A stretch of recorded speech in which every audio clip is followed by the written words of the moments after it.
దేవుడు ఎవరి ప్రార్థన వింటాడు చెప్పండి. Very good. దీనుల యొక్క ప్రార్థన, దరిద్రుల యొక్క ప్రార్థన దేవుడు లక్ష్య పెట్టే దేవుడు. ఇంకా వెరీ గుడ్. ఇంకా చూద్దాం ఒకసారి ఎవరి ప్రార్థన. అపోస్తలుల కార్యములు 10వ అధ్యాయము 4వ వచనం ఒక క్లుప్తంగా చదవండి అమ్మా. అపోస్తలుల కార్యములు 10వ అధ్యాయం 4వ వచనం. అతడు దూత వైపు తేరి చూచి భయపడి ప్రభువా ఏమి అని అడిగెను. అందుకు దూత నీ ప్రార్థనలు నీ ధర్మ కార్యములు దేవుని సన్నిధికి జ్ఞాపకార్థముగా చేరినవి. ఇప్పుడు చాలండి. హల్లెలూయా. చూడండి, ధర్మ కార్యాలు చేసే వారి యొక్క ప్రార్థన దేవుడు వింటాడు. చూడండి, ఈ యొక్క పట్టణంలో చూస్తే ఇటాలీ పటాలం అనేటువంటి ప్రాంతంలో శతాధిపతి అంటే శతాధిపతి. ఈయన పేరు కొర్నేలి. ఈయన ఎలాంటి వాడంటే ఎప్పుడు కూడా మరి బహు ధర్మ కార్యాలు అనేది తెలుసా. అయితే ఎక్కువ అతను బాగా ధనవంతుడు. దేవుడు అతన్ని బాగా దీవించాడు. బహుగా ఇటలీ ప్రాంతంలో పటాలం అనేటువంటి ప్రాంతంలో దేవుడు ఇతన్ని బహుగా ఆశీర్వదించాడు. హల్లెలూయా. అందుకే ఇతడు ఏం చేసేవాడంటే తనకు కలిగిన దానిని దాచిపెట్టుకోకుండా తను ఎప్పుడు కూడా ఎంతమంది అయితే పేదలు అవసరతలలో ఉండేటువంటి వారు తన కొరతలను గుర్తెరిగి వారి ఎందుకు వెళ్ళి నిజంగా అవసరాలు బాగా తీరుస్తూ ఉండేవాడు. హల్లెలూయా. ఈరోజు ప్రియమైన దేవుని బిడ్డలారా, మనం కూడా ఏం తెలుసా, మనం కూడా దేవుడు మనల్ని విస్తరించిన కొలది, దేవుడు మనల్ని ఆశీర్వదించిన కొలది మనం కూడా ఇతరులకు పంచిపెట్టే విషయంలో మనం కూడా పంచిపెట్టాలి. హల్లెలూయా. అందరిని అడగట్లేదంటే దేవుడు, అవునా, దేవుడిని ఆశీర్వదించుంటే దేవుడు దినదినానికి నిన్ను వర్తింపజేస్తున్నప్పుడు ప్రతి విషయంలో దేవునికి మనము చెల్లించవలసిన వారమై ఉన్నాం. అవునా? హల్లెలూయా. అందుకే ఈ కొర్నేలి ఎప్పుడు కూడా తన ఆస్తిని అమ్మి ఎంతమంది అయితే బీదలు ఉన్నారో బహుకాలం అనేక సంవత్సరాలు తన ఆస్తిని అమ్మి పేదలకు పంచేటువంటి స్వభావం కలిగిన వాడు. ఈరోజు నిజమైన భక్తి ఏం తెలుసా, విధవరాలను మనం ప్రేమించాలి, అనాథలని మనము ప్రేమించాలి, వారి అవసరతలలో మనము పాలి భాగస్తులుగా ఉండాలి. ఈరోజు చూడండి, చాలా మంది ఏం చేస్తున్నారో తెలుసా, ఆస్తి సమృద్ధిగా సమకూర్చుకుంటున్నారు ఈ భూమంగా, కానీ అన్ని సమకూర్చుకుంటున్నారు. కానీ దేవుడి వాక్యం సెలవిస్తుంది, ధనవంతులకు పరలోకంలో చోటుందా? ధనవంతులు ఈ భూమి మీద చాలా మంది ఏం తెలుసా, దేవుడు ఏదో ఒక రకంగా వారికి ఇస్తున్నాడు, కానీ వారు తన భవిష్యత్తు కొరకు సమస్తాన్ని కూడా దాచిపెట్టుకుంటున్నారు. చాలా మంది పేదలు ఎవరిని వెళ్తే కనీసం చిన్న సహాయం కూడా చేయని వారి భూమి మీద చాలా మంది ఉన్నారు. హల్లెలూయా, హల్లెలూయా. అందుకే ప్రియమైన దేవుని బిడ్డలారా, ధనవంతుడు దేవుని రాజ్యంలో ప్రవేశిస్తారా? ప్రవేశించరు. అందుకే అన్నాడు, ధనవంతులారా మీ పైన ఉపద్రవములు కలిగి ఉన్నాయి, జాగ్రత్త, ఉపద్రవాలు ఎక్కువ ఉన్నాయి. అందుకే ధనవంతులుగా ఈ భూమి మీద చాలా మంది ఏం చేస్తుంటారో తెలుసా, పంచి పెట్టడానికి వారి యొక్క మనసు ఒప్పుకోవట్లేదు. ఒప్పుకుంటుందా? చాలా మందికి ఒప్పుకోవట్లేదు. కానీ ఆయన పిల్లలమైన మనం, దేవుడు మనల్ని ఆశీర్వదించినప్పుడు మనం ఇతరులకి పంచిపెట్టే విషయంలో మన చెయ్యిని వెనక్కి తీసుకోవద్దండి. నిజంగా ఎందుకు తెలుసా, ప్రభు అన్నాడు, మీరు విస్తరించిన కొలది, మీరు అభివృద్ధి అయిన కొలది ఏంటి తెలుసా, మీరు అనేక మంది వెదజల్లి అభివృద్ధి పొందిన వారు ఉన్నారు. ఎంతో మంది వెదజల్లి అభివృద్ధి పొందిన వారు ఉన్నారు. ఎంతో మంది ఎవరికి ఇవ్వకుండా దాచిపెట్టి దరిద్రులైన వారు కూడా కలిగి ఉన్నారు. హల్లెలూయా, హల్లెలూయా. కాబట్టి ప్రియమైన దేవుని బిడ్డలారా, ఆయన బిడ్డలమైన మనము ఏం తెలుసా, ప్రతి విషయంలో దేవునికి మనం పంచిపెట్టే వారముగా, పేదలను, తల్లిదండ్రులు లేని వారిని, విధవరాలను, అనాథ పిల్లలని మనం ప్రేమించే వారముగా మనం కలిగి ఉండాలి. ఉందామా విధంగా? అందుకే చూడండి, కొర్నేలి పగలు 3 గంటల సమయంలో ఆయన ప్రార్థన చేస్తున్నాడు. ఏం చేస్తున్నాడు ఆయన? ప్రార్థన చేస్తుంటే దేవుడే ఏం చేస్తున్నాడు తెలుసా, అతను ప్రార్థన చేస్తుంటే దేవుడు దూత వచ్చి మాట్లాడుతుంది, కొర్నేలి. చూడండి ఎంత చక్కగా, కొర్నేలి నువ్వు భయపడవద్దు, నీ ధర్మ కార్యాలు దేవుని సన్నిధికి జ్ఞాపకముగా చేరినాయి. ఈరోజు ప్రియమైన దేవుని బిడ్డలారా, మీరు ఎంతమందికి అయితే చూడండి, ఎంతోమంది వస్త్రహీనతలో ఉన్నారు, ఎంతోమంది రోడ్ల సైడు వస్త్రాలు లేని వారిగా ఉన్నారు. ఒక్క పూట ఆహారం లేకుండా ఏం తెలుసా చాలా మంది బాధపడుతున్నారు. అలాంటి వారికి మనం ఏం చేయాలి తెలుసా, అలాంటి వారికి మనం ఆదరించాలి, అలాంటి వారికి మనం ఆదరణ ఇవ్వాలి, అలాంటి వారికి ఏంటి తెలుసా మనం సహాయం చేయాలి. వస్త్రాలు లేని వారికి వస్త్రాలను మనం తీసి ఇవ్వాలి. హల్లెలూయా, హల్లెలూయా. అందుకే కొర్నేలి ప్రార్థన చేస్తా ఉంటే దేవుడు దూత ప్రత్యక్షమై, కొర్నేలి నీ ప్రార్థన దేవుని సన్నిధికి జ్ఞాపకార్థముగా చేరినది. చూడండి, ఈరోజు మన ప్రార్థన కూడా దేవుని సముఖానికి చేరాలంటే మనం కూడా ఎలా ఉండాలి? నువ్వు ఉన్న దాంట్లో లేని దాన్ని దేవుడు ఇవ్వమని చెప్పట్లేదు, చెప్తున్నాడా? దేవుడు నీకు ఏ స్థితిలో పెట్టాడో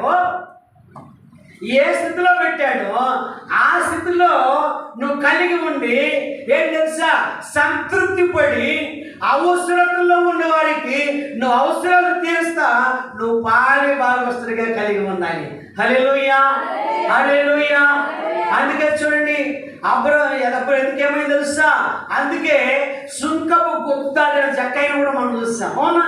ఎవరైనా సుంకపు గుర్తుదాడిన జగ్గయ్య ఈయనేం చేశాడు, ఇతను ప్రభువుని నమ్మని స్థితిలో ఉన్నప్పుడు ఏం చేశాడు, చక్కగా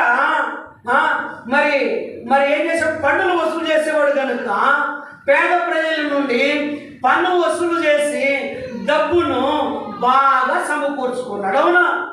హల్లెలూయా, సమకూర్చుకున్నాడు. ఎప్పుడైతే యేసయ్యను చూడాలని సుంకపు గుర్తుదాడిన జక్కయ్య పొట్టివాడు కాబట్టి యేసయ్యను చూడాలనుకున్నాడు. అవునా? అయితే ఎప్పుడైతే యేసయ్యను చూడాలని అనుకున్నాడో, మరి పొట్టివాడు కాబట్టి ముందర ఎంతో మంది పెద్దోళ్ళు ఉన్నారు, ఎంతో మంది పొడిగోళ్ళు ఉన్నారు. జక్కయ్య చాలా పొట్టి వ్యక్తి, మరి కనబడట్లేదు. యేసయ్య చూద్దామంటే అతను నిలబడుతున్నాడు కానీ తన ప్రాణం తహతకలాడుతూ ఉంది, కానీ దేవుడిని చూడలేకపోతున్నాడు. హల్లెలూయా. ఈరోజు ఎంతో మంది ఏం తెలుసా, దేవుణ్ణి చూడాలనుకుంటున్నారు కానీ యేసయ్యకు హృదయం తెలిసి మనసు ఇవ్వలేకపోతున్నారు. హల్లెలూయా, హల్లెలూయా. అందుకే యేసయ్య అన్నాడు, మీరు ఆయనకు చోటి, ఆయన అంటున్నాడు, మీరు నా ఎద్దుకు రండి, అప్పుడు నేను మీ ఎద్దుకు వస్తానంటున్నాడు. హల్లెలూయా. అందుకే మనం ఆయన ఎద్దుకు వస్తే ఆయన మన ఎద్దుకు వస్తాడు. అందుకే ప్రభు అంటాడు, నా ఎద్దుకు వచ్చేవాడిని నేను ఎంత మాత్రమో త్రోసివేయను అంటున్నాడు. ఎలాంటి వారైనా ఆయన ఎద్దుకు వస్తే ఆయన తోసేస్తాడా? తోసివేయడు. అందుకే చూడండి, జక్కయ్య అక్రమంగా పన్నులు వసూలు చేసేవాడని తెలుసు, అన్యాయంగా డబ్బు సంపాదించిన వాడిని దేవుడికి తెలుసు. ఎంతో మంది ఉన్నారు అక్కడ, ధనవంతులు ఉన్నారు, పేరు ప్రఖ్యాతులు కాల్చిన వారు ఉన్నారు. అయితే అందరూ పైరూపు మాత్రమే చూస్తున్నారు. అవునా? అక్కడ ఉన్న వాళ్ళంతా ఏం చేస్తున్నారండి? ఏదో పై రూపం మానవ సంబంధంగా చూస్తున్నారు. కానీ ఏం తెలుసా, దేవుని వైపు, ఆత్మ సంబంధమైన దేవుని వైపు ఎవరు చూడలేకపోయారు. హల్లెలూయా, హల్లెలూయా. అందుకే అనేక మంది ఉన్నారు, గుంపులుగా ఉన్నారు. కానీ యేసయ్యను పై రూపం చూస్తున్నారు, కానీ హృదయములో నుండి యేసయ్యను ఎవరు వెదకల. అవునా? హల్లెలూయా. అందుకే ఇన్ని వేల మందిలో జక్కయ్య మాత్రమే ప్రభువు తెలుసుకొని పొట్టువాడు కనుక పరిగెడతా ఉన్నట్టు పక్కనట్టు ఒక మేడు చెట్టు ఎక్కేసాడు. ఎక్కడ ఎక్కేసాడండి? మేడు చెట్టు ఎక్కేసాడు. అప్పుడు అనేక మందిలో కానీ దేవుడికి తెలుసు ఎవరు. ఏం తెలుసా, మనము పై రూపం చూస్తాం కదా. యేసయ్య ఏం చేస్తాడు? హృదయాన్ని, మన హృదయంలో ఉన్న అంతరంగాన్ని ఆయన పరిశీలిస్తాడు. హల్లెలూయా.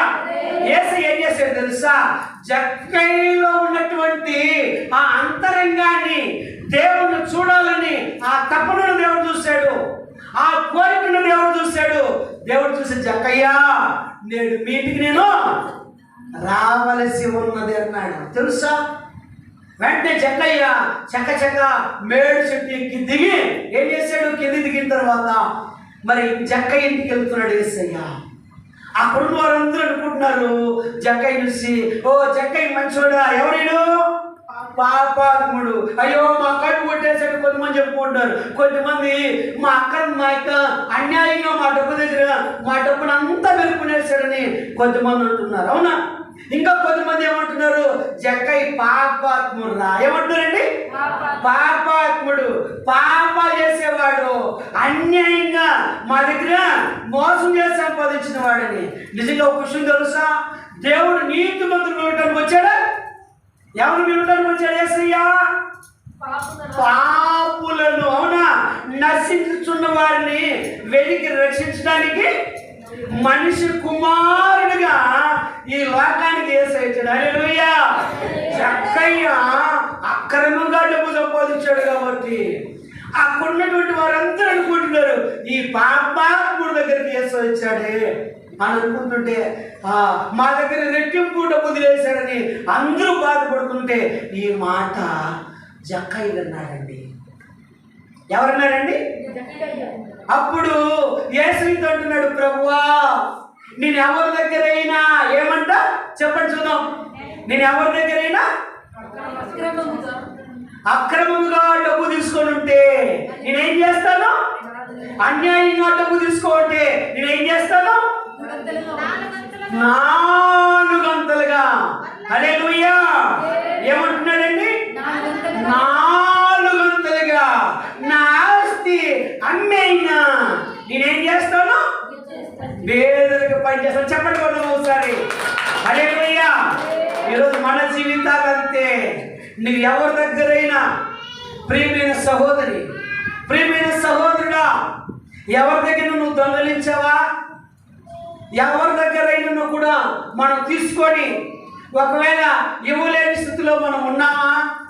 ఈ రోజు నుంచి దేవుని అడుగు, ప్రభువా నేను వారి ఎదుట నేను తీసుకున్నాను, అనేక సార్లు వాళ్ళు అడుగుతుంటే నేను డబ్బు అప్పు లేనని తిరగబడ్డాను, అలాంటి స్థితిలో నుండి నేను వచ్చానయ్యా. ఈరోజు నా మనోనేత్రాలు నన్ను వెలిగించావు. ఎవరి ఎదురైతే నేను తీసుకొని ఎగరగొట్టాలని చూశానో ఈ రోజు నుంచి నేను వాళ్ళకి ఏం చేస్తాను? వారి యొక్క డబ్బు నేను, వారి రుణాన్ని నేను పెట్టుకోను ప్రభువా, తిరిగి ఇచ్చేస్తాను అనేటువంటి సమర్పణ లేదు మనం రావాలి. వద్దాం ఆ విధంగా. హల్లెలూయా, హల్లెలూయా. అందుకే తెలుసా, జక్కయ్య మాట్లాడుతుంటే యేసయ్య అన్నాడు, నా కుమారుడా నువ్వు నిజంగా అబ్రహాము కుమారుడివి.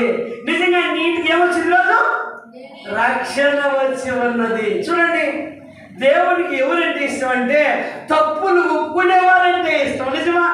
హల్లెలూయా.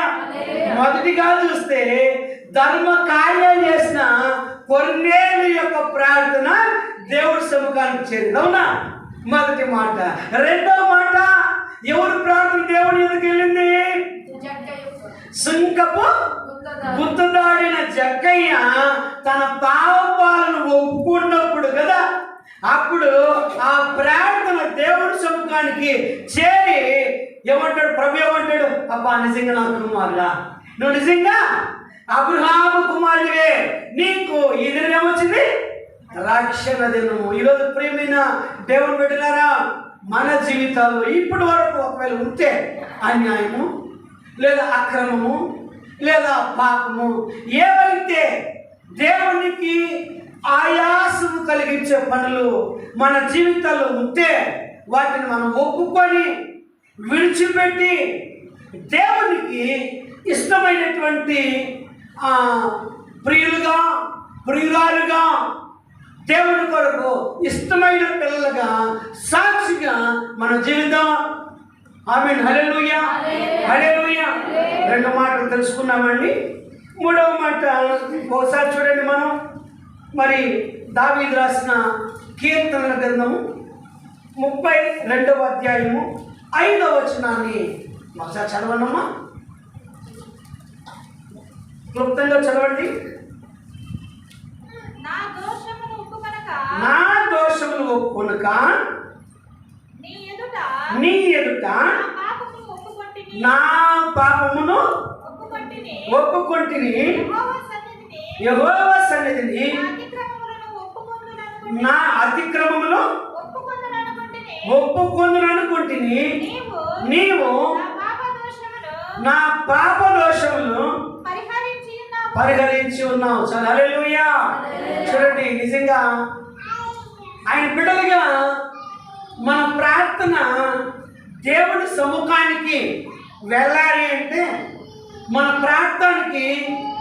ప్రార్థనకు విజయం కలగజేయబడాలంటే మన పాపాలను మనం ఒప్పుకోవాలి. ఒప్పుకున్నామా?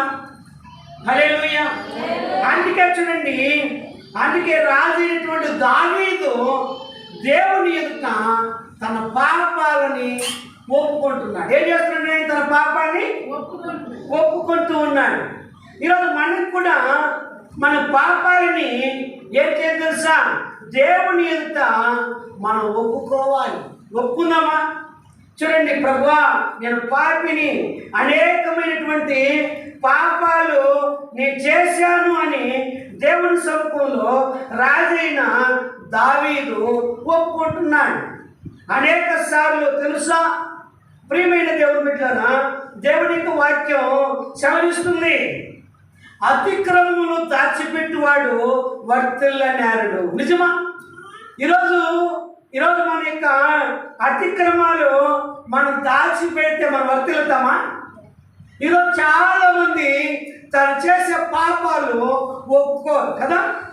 ఎంతో మంది ప్రార్థన చేసుకుంటాం అనేక సార్లు, కానీ మన ప్రార్థనకి సమాధానం రాదు. వస్తుందా? ఎప్పుడు వస్తుంది మన ప్రార్థన సమాధానం? ఎప్పుడు వస్తుంది? మన పాపాలు దేవుడి సన్నిధిలో ఒప్పుకోవాలి. ఈరోజు నిజంగా విషయం తెలుసా? మీ పాపాలు మనుషులకు చెప్పుకోకపోయినా పర్వాలేదు, కానీ మన పాపాలు నువ్వు ఒంటరిగా లేదా రహస్యంగా నువ్వు కూర్చొని కన్నీరు గారుస్తూ దేవుడి సముఖాన నీ పాపాలు ఒప్పుకోవాలి. ఈరోజు చాలామంది మన పాపాలు ఒప్పుకోవడం ద్వారా నువ్వు వర్తలతావు కదా. నీ పాపాలను, నీ దోషాలను ఆయన తప్పిస్తాడు. ఆయన మన కుటుంబాలను వృద్ధిలోకి తీసుకొని వస్తాడు. హల్లెలూయా, హల్లెలూయా. అందుకే చూడండి, దావీదు తన పాపాలు ఒప్పుకునేటువంటి వాడు. అవునా? చూడండి, దావీదులో కొన్ని గుణ లక్షణాలు ఉన్నాయి, అవి తెలుసుకుందామా? దావీదు ఎలాంటి వాడు అంటే, దినానికి 7 మార్లు ప్రార్థన చేసేటువంటి స్వభావం కలిగిన వాడు. ఎన్నిసార్లు ప్రార్థన చేశాడండి? 7 మార్లు. హల్లెలూయా. ప్రియమైన బిడ్డలారా, మనం ఎవరు రోజుకి 7 మార్లు ఎవరు ప్రార్థన చేసేవారు ఉన్నామా? చూడండి, మనకన్నా మన పితరులు తను చేసిన పాపాన్ని ఒప్పుకున్నాడు. ఎంతవరకు? తన పాపాన్ని అంటున్నాడు అనేక సందర్భాలు, ప్రభువా నా పాపాలు ఎంతో విస్తారంగా పాపాలు చేశాను ప్రభువా అని. ఈరోజు మన జీవితంలో మనందరం మనం తెలియకుండా అనేకమైన పాపాలు చేసేస్తుంటాం కదా. అవునా? మన చూపు ద్వారా కావచ్చు, మన మాటల ద్వారా కావచ్చు, మన యొక్క చేతి గుర్తుల ద్వారా కావచ్చు. కానీ ప్రతిరోజు ఒకవేళ ఉదయకాలంలో తెలుసో తెలియకపోయినా లేదా మన మొబైల్ ఫోన్ చూడడం ద్వారా కానీ కొన్నిసార్లు అవి చూస్తున్నప్పుడు ఎంత బలవంతుడైనా కానీ కొన్నిసార్లు ఫోన్ చూసినప్పుడు వాళ్ళ ఆలోచన కూడా ఏమైపోతుంది, మారిపోతూ ఉంటుంది. హల్లెలూయా, హల్లెలూయా. అందుకే మన మనసును, మన ఆలోచనను దేవుని వాక్యం చేత మనం కట్టబడాలి. హల్లెలూయా, హల్లెలూయా. అలాంటప్పుడు మనల్ని ఎవరు కూడా సాతాను జయించగలుగుతారా? జయించలేడు. అందుకే దావీదు ఎలాంటి వాడంటే ఒక్క రోజుకి 7 మార్లు ప్రార్థన చేసేటువంటి వాడు. చూడండి, తన పాపాన్ని ఒప్పుకున్నాడు. రెండవది చూస్తే 7 మార్లు ప్రార్థించేవాడు. అన్నిటికంటే దేవుని ఎదుట తన సాక్ష్యాన్ని పొందినవాడు. ఎలాంటి వాడంటే దేవుని ఎదుట తన సాక్ష్యాన్ని. ఈరోజు ఆయన పిల్లలుగా మనం కూడా సమాజంలో మనం సాక్ష్యం ఉండాలి, మన కుటుంబంలో మనం సాక్ష్యం ఉండాలి, మన సంఘంలో మనం సాక్ష్యం ఉండాలి. అన్నిటికంటే దేవుడికి సాక్ష్యంగా ఉండాలి. చూడండి, మరొక మాట దావీదు యొక్క గుణలక్షణం ఏంటంటే దేవుని ప్రజలను యథార్థవంతంగా పరిపాలించారండి. ఏం చేశారంటే దేవుని యొక్క ప్రజలను యథార్థవంతంగా మంచి పరిపాలన చేశాడు. ఇంకా చెప్పాలంటే దేవుని చేత దేవుడే కోరుకున్న వ్యక్తి ఎవరు? దేవుడే దావీదును తన యెషయా కుమారుల్లో చాలా మంది ఉన్నారండి. ఎంతమంది బలవంతులు ఉన్నారు దావీదు అన్నగారు. అవునా? ఎంతమందిలో అయితే అంతమందిలో బలవంతులు ఉన్నారు. అయితే అందరిలో చిన్నవాడి దావీదు దేవుడు ఎన్నుకున్నాడు. ఆయన రూపాన్ని బట్టి ఎన్నుకోవాలా. ఈరోజు ఉద్యోగ అవకాశం వచ్చే కొద్దిమంది వాడి రూపాన్ని బట్టి ఎన్నుకుంటారు, వాళ్ళ అందాన్ని బట్టి ఎన్నుకుంటారు, వాళ్ళ పేరు ప్రఖ్యాతులను బట్టి ఎన్నుకుంటారు. నిజమా? హల్లెలూయా. కానీ దేవుడు ఆ విధంగా ఎన్నుకోవాలి దావీదును చిన్నవాడైనా అతనిలో ఉన్న సామర్థ్యాన్ని దేవుడు గుర్తించాడు. అవునా? ఒకసారి తన మందం మేపేటప్పుడు ఏం తెలుసా, ఒకసారి తన మందం మేపుతుంటే మరి సింహం ఎదురైతే ఇంకేం ఎదురొచ్చింది, ఎదురుపట్టి ఎదురొస్తే దాన్ని ఏం చేశాడు, అవన్నీ ఏళ్ళుగా చించేశాడు. అవునా? అవన్నీ కూడా దేవుడు గుర్తు చేసుకున్నాడండి దావీదులో ఉన్న గుణ లక్షణాలు. ఇంకా చెప్పాలంటే దేవుని ప్రజలను నడిపించే విషయంలో న్యాయపరై నడిపించాడండి. అవునా?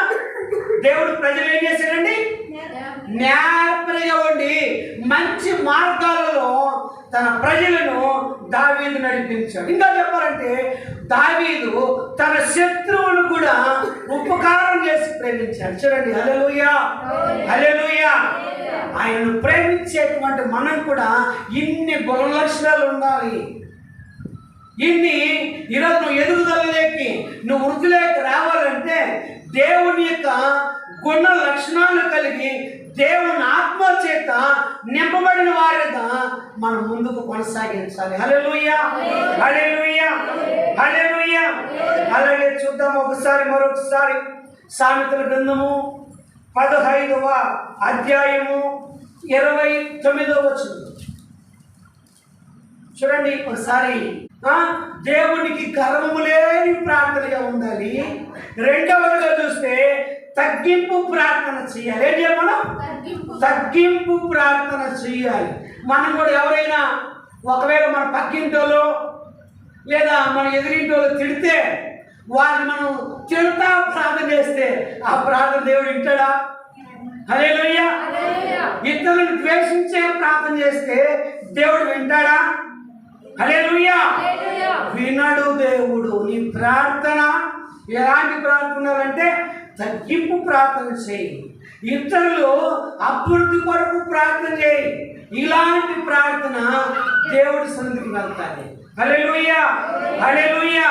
ఇప్పుడు చదవండమ్మా సామెతల గ్రంథము 15వ అధ్యాయము 8వ వచనం. భక్తిహీనులకు యెహోవా దూరస్తుడు. చాలు, మళ్ళా చదువుతుంది. హల్లెలూయా. ఎవరికి దూరస్తుడంట దేవుడు? భక్తిహీనులకు. భక్తిహీనులు అంటే ఎవరు?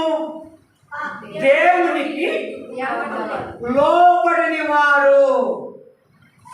దేవుడు అనేక సార్లు హెచ్చరించిన ఆ హెచ్చరికలను లోబడకుండా తిరగబడేటువంటి వాడు. హల్లెలూయా.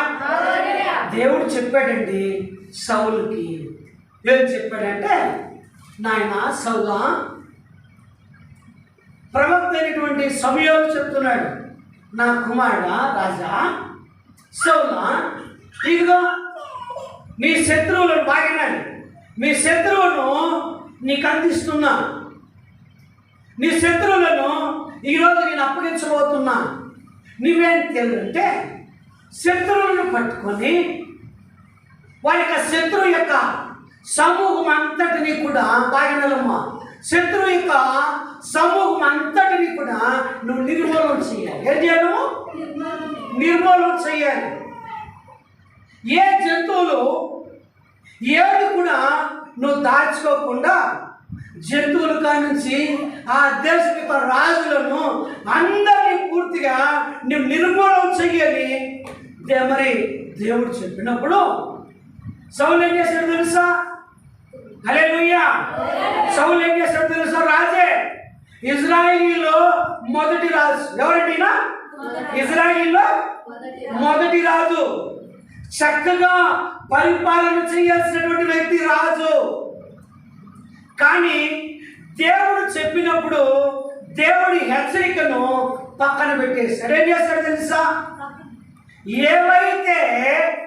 ఏవైతే బాగున్నాయో అవి తీసుకొని జంతువుల్ని ఏం చేశాడు తెలుసా? తన మందలో కలుపుకున్నాడు. ఏం చేశాడండి? తన మందలో కలుపుకున్నాడు. తన బర్రెలను, తన మేకలను, తన గొర్రెలను బాగున్నటువంటి కలుపుకొని బాగలేని వాటిని మాత్రమే చంపేశాడు, వధించాడు. రాజును చంపమంటే ఆ రాజును చంపకుండా తను దాచిపెట్టాడు. ఏం చేశాడండి? మరలా తిరిగి ప్రవక్త దైవజనుడి సమయాలు అడిగినప్పుడు, దేవా నీ చిత్త ప్రకారమే చేశాను అన్నాడు. ఏమన్నాడండి? దేవుడు అసలు ఏం చెప్తున్నాడు? ప్రభువా నీవేం చెప్పావో అన్ని చేశానంటున్నాడండి. చూడండి, వెళ్ళి చెప్తున్నాడు దైవజనుడు, నా కుమారుడా, నువ్వు రాజులను ఇక భూజంతువులన్నింటినీ వధించమంటే నువ్వేం చేసావు తెలుసా? వధించలా. నువ్వేం చేసావు? వధించమంటే నువ్వు వధించలా. నువ్వు నా మాట ఎదురు తిరిగావు. అందుకే నీ మీద ఏం తెలుసా? నీ మీద రాజుగా నేను పెట్టి నువ్వు ఉన్నావు కదా, ఇంతకాలం రాజుగా ఉన్నావు కదా, అయితే నీ రాజ్యాన్ని పెరికేసి. చూసారండి, చిన్న తప్పండి. రాజుకి ఏమైనా కొరతలు ఉంటాయా? రాజుగౌరుడు ఏమైనా కొరతలు ఉంటాయా? భూమి మీద ఏ కొరత ఉండదు. ఆయన ఇష్టం వచ్చిన విధంగా ఏం కావాలంటే ఆయన తీసుకోవచ్చు. ఈ భూమి మీద ఏది కావాలంటే ఆ భూమిని స్వాధీనపరచుకోవచ్చు. అంతటి అది కర్మవునా? చిన్న శ్రేష్టమైన చిన్న వాటి కోసం దేవుడిచ్చే బహుమానాన్ని దూరం చేసుకొని దేవుడిచ్చిన అధికారాన్ని కోల్పోయి భ్రష్టుడైపోయాడు. ఒకసారి చెప్పండి పడదమ్మా. హల్లెలూయా. ఈరోజు ప్రియమైన బిడ్డ, బలవంతుడిగా ఉండాల్సిన సౌలు, దేవుడికి ఘనతగా జీవించాల్సిన సౌలు దేవుడి యొక్క మాటను ఎదిరించి దేవుడు చెప్పిన దానిని చేయకుండా దేవునికి వేదన పుట్టించే విధంగా, దేవునికి కోపం తెచ్చే విధంగా ఆయన జీవించాడు. ఈరోజు ప్రియమైన సంగమా, ప్రియమైన దేవుని బిడ్డలారా, మనలో కూడా దేవునికి ఆయాసకరమైన పనులు ఉంటే, దేవునికి బాధ పెట్టేటువంటి ఆలోచనలు కనుక ఈ రోజుకి కూడా మనం జీవిస్తూ ఉంటే వాటిని విడిచిపెడదాం. ఎందుకంటే దేవుడు నీ మీద అనేకమైన ప్రణాళికలతో ఉన్నాడు. దేవుడు నీ మీద అనేకమైన ఉద్దేశాలు కలిగి ఉన్నాడు. చిన్న వాటి కొరకు, చిన్న వాటి కొరకు, లోక సంబంధమైన వాటి కొరకు దేవుడిచ్చే బహుమానాన్ని కోల్పోవద్దండి. హల్లెలూయా, హల్లెలూయా. యేసు చూడండి, ఒక పూట కూటి కోసం దేవుడిచ్చినటువంటి దేవుని మాటకు లోబడకుండా ఒక్క పూట కూటి కోసం దేవుడిచ్చిన హక్కును కోల్పోయాడు, జ్యేష్ఠత్వాన్ని కోల్పోయాడు. హల్లెలూయా, హల్లెలూయా. కాబట్టి ప్రియమైన బిడ్డలారా, అందుకే ఈరోజు మనం భక్తిహీనులు యెహోవా, చదవండమ్మా, భక్తిహీనులు యెహోవా దూరస్తుడు. కాబట్టి మనం ఎలా ఉండాలి దేవుడి సన్నిధిలో? అమ్మా, దేవుడి సన్నిధిలో మనం ఎలా ఉండాలి? దేవుడి సన్నిధిలో మనం ఎలా ఉండాలంటే భక్తిహీనులుగా మనం ఉండకూడదు. అవునా? ఈరోజు మనం భక్తిహీనులుగా మనం ఉంటే దేవుడు మన దగ్గరగా ఉంటాడా? హల్లెలూయా. సౌలుకు దగ్గరగా ఉన్నాడు. నిజంగా దేవుడు రాజుగా పెట్టాడు. ఎప్పుడైతే రాజైన సౌలు దేవుని మాట వినకుండా తన సొంత నిర్ణయాలు తీసుకున్నాడు, దేవుని ఎదుట, ప్రవక్త ఎదుట, అయ్యా నువ్వు చెప్పిన అన్ని చంపేశానన్నాడు. ఆయన అడుగుతున్నాడు, ఏంటి నీ బర్రెల సౌండ్ ఏంటి అన్నాడు. ఏమన్నాడండి? ఆ సౌండ్ ఏంటి, ఆ శబ్దాలు ఏంటంటే, అయ్యా కొన్ని మాత్రం మిగిలి పెట్టుకున్నా. తెలుసా ఏమంట? దేవుడు చెప్పమంటే, దేవుడు రాజు వధించమంటే దేవుని మాట కాదని ఏం చేశాడు? కొన్ని దాచిపెట్టుకున్నాడు. కొన్ని దాచిపెట్టుకోవడం వల్ల ఏమైపోయాడు? దేవుడు దూరం అయిపోయాడా? హల్లెలూయా. ఈరోజు మనం కూడా దేవునికి దగ్గరగా ఉండాలి, కానీ దేవునికి దూరం చేసేటువంటి అలవాటు ఉంటే దాన్ని దూరం చేసేసుకొని దేవునికి దగ్గర అవుదాం. హల్లెలూయా. ఇప్పుడు చదవడమ్మా. నీతిమంతుల యొక్క ప్రార్థన ఆయన అంగీకరించను. హల్లెలూయా. ఈరోజు మనం దేవునికి ఒకప్పట్లో మనం అనీతిమంతులమే కదా, ఒకప్పట్లో మనం పాప జీవితంలో ఉన్నవారమే. అవునా? దేవుని ఎరగని ముందు మన లోకంలో జీవించిన వారమే. ఎప్పుడైతే యేసు రక్తము చేత నువ్వు శుద్ధీకరించబడ్డావో, యేసు రక్తం చేత నువ్వు పవిత్రపరచబడ్డావో, ఎప్పుడైతే యేసు రక్తం చేత నువ్వు అభిషేకించబడ్డావో, యేసు రక్తం చేత ఎప్పుడైతే నీ పాపాలు విడవబడి ఉన్నావో, ఎప్పుడైతే నీ పాపాలు దేవుడు కడిగేశాడో, ఆ రోజు నుంచి ఒక నూతనమైన నువ్వు జీవించాలి దేవుని కొరకు. హల్లెలూయా. ప్రత్యేకమైన జీవితం నువ్వు అనుభవించాలి. అందుకే నువ్వు నీతిమంతుల యొక్క ప్రార్థన దేవుడు ఏం చేస్తాడంట? నీతిమంతుల ప్రార్థన ఏం చేస్తాడు దేవుడు?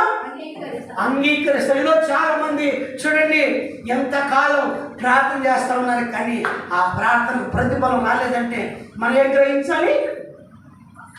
ఈరోజు మనం ప్రార్థన చేస్తున్నాం, కానీ మన ప్రార్థన మరి సమాధానం రావట్లేదంటే మనం ఏం గ్రహించాలి? మనలో ఏదో ఇంకా కొన్ని దేవునికి ఆయాసకరమైన పనులు ఉన్నాయి. అవునా?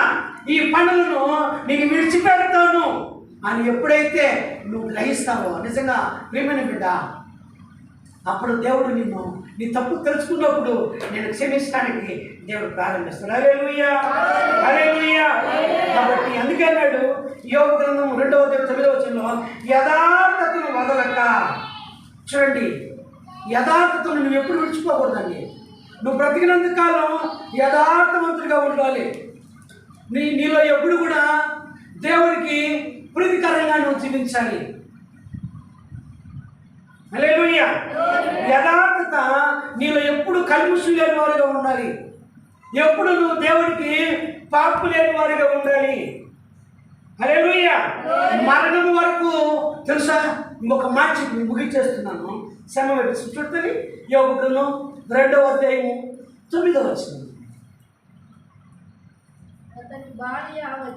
అతని భార్య వచ్చి నీ వింకను యథార్థతను వదలక యుందువా, దేవుణ్ణి దూషించి మరణము కమ్మనెను. చూడండి, హల్లెలూయా. ఈరోజు యోబు భార్య యోబును అడుగుతుంది, ఏమండి? హల్లెలూయా. యోబు భార్య వచ్చి యోబును అడుగుతుంది, ఏమండి, ఎంతకాలం అని నువ్వు దేవుడు దేవుడు అని దేవుణ్ణి ఆరాధిస్తావు? సంతోషమా? ఎంతకాలము దేవుడు దేవుడు నువ్వు ఆరాధిస్తావు? మనకున్న 10 మంది బిడ్డలు కోల్పోయినాం కదా. మనకున్న 10 మంది బిడ్డలు కోల్పోయినామే, అవునా? మనకున్న 50 ఆస్తి పోయిందే. మనకున్న గొర్రెల మంద, మనకున్న మేకల మంద, అన్నీ కాల్చివేయబడ్డాయి. ఇంకా నువ్వు దేవుడు దేవుడు కొలుస్తావా? ఇంకా ఐదుగా చూస్తే నీ శరీరానికి ఏమొచ్చింది? చీము గారేటువంటి నవ్వ చేత చర్మవేది వచ్చింది. గోపుని నువ్వు గీరుతా ఉంటే చీము గారుతూ ఉంది. ఈ దుర్వాసనకి ఎంతకాలం బతుకుతావు? నువ్వు దేవుడిని తిట్టి నువ్వు చచ్చిపోని మళ్ళీ. చూడండి, నిజంగా చెప్పండి, ఏం చెప్తుంది? నీకు ఆ దుర్వాసనకి ఈ కప్పుకు నేను భరించలేకపోతాడా? 10 మంది బిడ్డలు పోయి, ఆస్తి పోయి, అంతస్తు పోయి, అన్నీ పోయినాయి, ఇంకా నువ్వు దేవుడు అంటావా అని భార్య అంటుంది. చూడండి, ఎంత వేదన, ఎంత వేదన. అన్నీ కోల్పోయాడు. ఏమయ్యాడండి?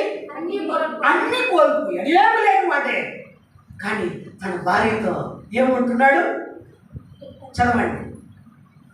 అందుకతడు మూర్ఖురాలు మాట్లాడినట్టు నీవు మాట్లాడుచున్నావా? మనము దేవుడి వలనే దేవుడిని అనుభవించుదుమా? కీడును మనము అనుభవించుట తగదా అని. చూడండి, ఒక మాట భార్యతో ఉంటాడు, మూర్ఖురాలా, మన నరులు మనం కష్టాలు అనుభవించకూడదా? అన్నీ ఇచ్చినప్పుడు అన్ని సుఖాలు అనుభవించినవి. ఈరోజు అన్ని ఇచ్చిన అన్ని మన సుఖాలు అనుభవించలేదా?